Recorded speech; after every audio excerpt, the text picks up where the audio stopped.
Поздравляю вас всех с Днем Победы. Желаю здоровья, счастья и доброты, чтобы всегда веселыми были вы.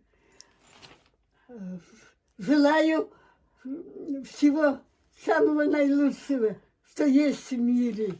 Ой, где розы и сосны, партизанские сестры. Ой, шумливый ты лес молодый. Только сердцем почую твою песню лесную. Да и вспомню былые годы. Да и вспомню пожары, да морозные гвары, да задеи холодных ветров, и ночные походы, и былые невзгоды, и огни партизанских костров. Край любимый мой родный, ты навеки свободный. Задея я на битву ходил, как николи ты не был у неволі, как пригожими Петкинцев. А решитые годы, отгремели походы, только пушка у поля шумит.